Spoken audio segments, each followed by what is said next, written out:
Hinds Feet on High Places, Chapter 19, High Places. Grace and Glory, with her handmaidens, Joy and Peace, stayed up on the high places for several weeks, while all three explored the heights and learned many new lessons from the king. He led them himself to many places and explained to them as much as they were able to understand at that time. He also encouraged them to explore on their own, for there are always new and lovely discoveries to make up there on the high places. Even these high places were not the highest of all. Others towered above them into the sky, where mortal eye could no longer follow them, and where only those who have finished their pilgrim life on earth are able to go.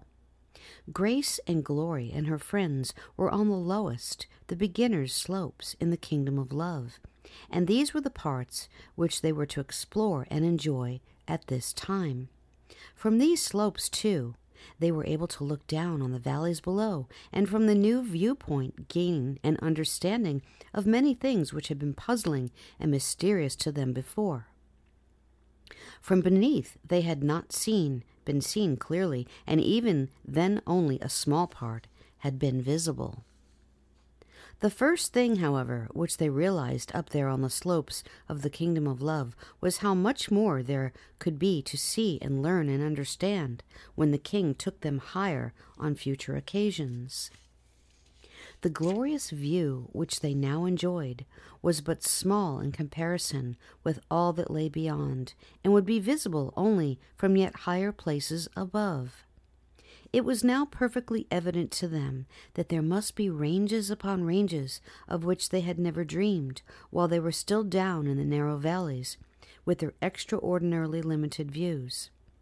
Sometimes, as she looked on the glorious panorama visible from these lowest slopes in the kingdom of love, she found herself blushing as she remembered some of the dogmatic statements which she and others had made in the depths of the valley about the high places and the ranges of truth. They had been able to see so little and were so unconscious of what lay beyond and above.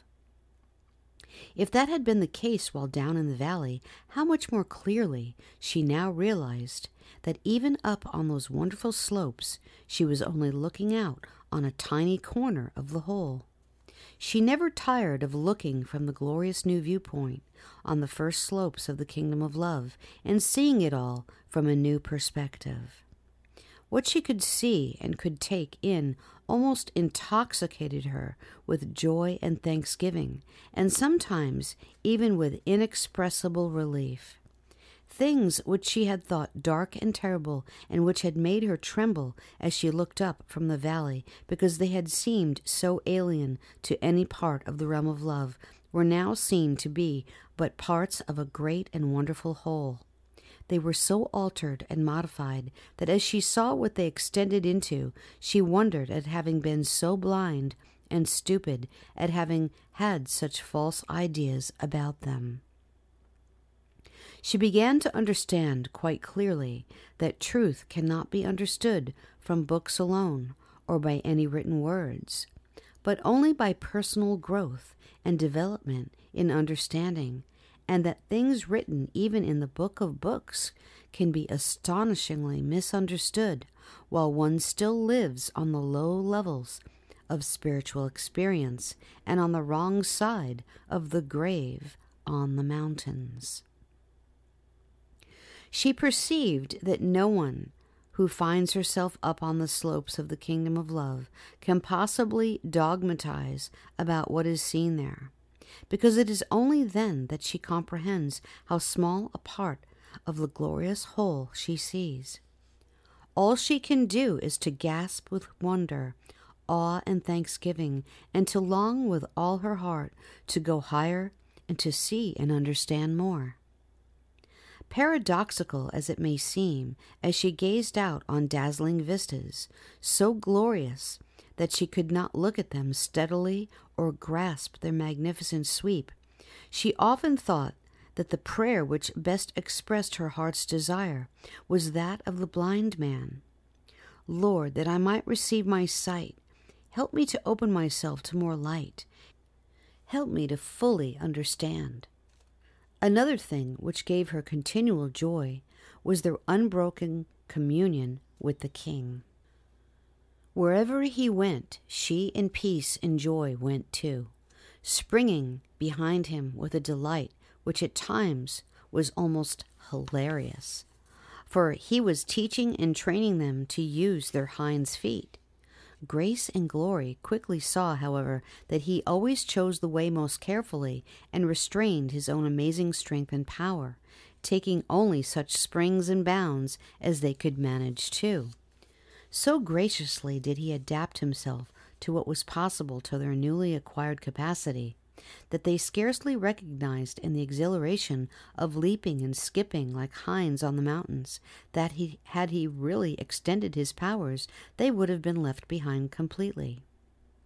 For Grace and Glory, who had been lame and limping all her life, the ecstasy of leaping about in this way and of bounding from rock to rock on the high places as easily as the mountain rose was so rapturous that she could hardly bear to cease from it even for rests.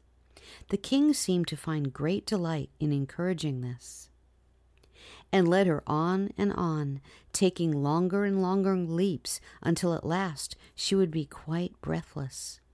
Then, as she sat side by side on some new crag to which he had led her, while she rested, he would point out some of the vistas to be seen from the new viewpoint. On one of these occasions, after they had been up on the high places for several days, she flung herself down on the lichen and moss-covered crag to which he had led her, and laughing and breathless said, "Even Hinds Feet seem to need a rest now and then." "Grace and Glory," he answered, "do you think you understand now how I was able to make your feet like Hinds Feet and to set you on these high places?" She drew closer to him and looked earnestly in his face and asked, "How were you able to do this, my lord and king?" "Think back over the journey you made," he replied, "and tell me what lessons you learned on the way." She was silent for a while, and she reviewed the whole journey, which had seemed so terribly long, and in some places so cruelly difficult and even impossible. She thought of the altars which she had built along the way, of the time when she had stood with him at the trysting place in the valley, when he had called her to follow him to the heights. She remembered the walk to the foot of the mountains, the first meeting with suffering and sorrow, and of learning to accept their help. She recalled the shock of what had seemed such a heartbreaking detour down into the desert, and of the things which she had seen there. Then their journey along the shores of loneliness, the empty cove which the sea had filled to the brim, and then the agony of disappointment and frustration experienced in the wilderness when the path once again had turned away from the high places. She remembered crossing the great sea-wall, walking through the woods and valleys until the rapturous moment when the path had turned back toward the mountains. Her thoughts turned to the precipice of injury, the forest of danger and tribulation, the great storm during which they had sheltered in the hut. And then the mist, the endless mist, and the awful moment when the path suddenly led down into the valley of loss, and the nightmare abyss of horror into which she had looked when she had thought of turning back. She recalled the descent down into the valley of loss, and the peace she had found there before reascending to the heights in the aerial chairs, and of the days spent in that place where she had been prepared for her burial. Then that last agonizing ascent, and the cave where they sheltered from the floods, and where she had been tempted to cast away the promises. Then the spring called Mara, and finally the mist-shrouded grave up among the peaks where she had been bound to the altar. How little she had imagined when first she set out on that strange journey, what lay ahead of her, and the things which she would be called upon to pass through. So for a long time she sat silent, remembering wondering, and thankful. At last she put her hand in his and said softly, "My lord, I will tell you what I learned." "Tell me," he answered gently. "First," she said, "I learned that I must accept with joy all that you allowed to happen to me on the way and everything to which the path led me. That I was never to try to evade it, but to accept it and lay down my own will on the altar and say, 'Behold me, I am thy little handmaiden, acceptance with joy.'" He nodded without speaking, and she went on. "Then I learned that I must bear all that others were allowed to do against me and to forgive with no trace of bitterness, and to say to thee, 'Behold me, I am thy little handmaiden, bearing with love, that I may receive power to bring good out of this evil.'" Again he nodded, and she smiled still more sweetly and happily.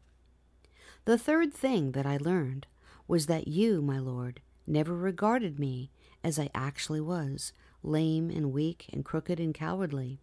You saw me as I would be when you had done what you promised and had brought me to the high places, when it could be truly said, 'There is none that walks with such a queenly ease, nor with such grace as she.' You always treated me with the same love and graciousness, as though I were a queen already, and not wretched little much afraid." Then she looked up into his face, and for a little time could say no more, but at last she added, "My lord, I cannot tell you how greatly I want to regard others in the same way." A very lovely smile broke out on his face at that, but he still said nothing, only nodded for the third time, and waited for her to continue.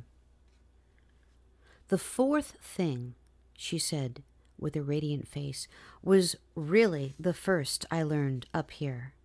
Every circumstance in life, no matter how crooked and distorted and ugly it appears to be, if it is reacted to in love and forgiveness and obedience to your will, can be transformed. Therefore, I begin to think, my lord, you purposely allow us to be brought into contact with the bad and evil things that you want changed. Perhaps that is the very reason why we are here in this world, where sin and sorrow and suffering and evil abound, so that we may let you teach us so to react to them that out of them we can create lovely qualities to live forever. That is the only really satisfactory way of dealing with evil, not simply binding it so that it cannot work harm, but whenever possible, overcoming it with good." At last he spoke. "You have learned well, Grace and Glory. Now I will add one thing more. It was these lessons which you have learned which enabled me to change you from limping, crippled, much afraid, into grace and glory with Hinds Feet. Now you are able to run, leaping on the mountains, and able to follow me wherever I go, so that we need never be parted again. So remember this, as long as you are willing to be acceptance with joy and bearing in love, you can never again become crippled, and you will be able to go wherever I lead you. You will be able to go down into the valley of the world to work with me there, for that is where the evil and sorrowful and ugly things are which need to be overcome. Accept and bear and obey the law of love, and nothing will be able to cripple your hinds feet or to separate you from me. This is the secret of the high places, grace and glory. It is the lovely and perfect law of the whole universe. It is this that makes the radiant joy of the heavenly places." Then he rose to his feet, drew her up beside him, and said, "Now use your hinds feet again, for I am going to lead you to another part of the mountain." Off he went, leaping on the mountains and skipping on the hills, with grace and glory following close behind. and the beautiful figures of peace and joy springing at her side. As they went, she sang this song. Set me as a seal upon thine heart, thou love more strong than death, that I may feel through every part thy burning fiery breath, and then like wax held in the flame may take the imprint of thy name. Set me a seal upon thine arm, thou love that bursts the grave, thy coals of fire can never harm, but only purge and save. Thou jealous love, thou burning flame, oh, burn out all unlike thy name. The floods can never drown thy love, nor weaken thy desire. The rains may deluge from above, but never quench thy fire. Make soft my heart in thy strong flame, to take the imprint of thy name. Cantabile 8, verse 6.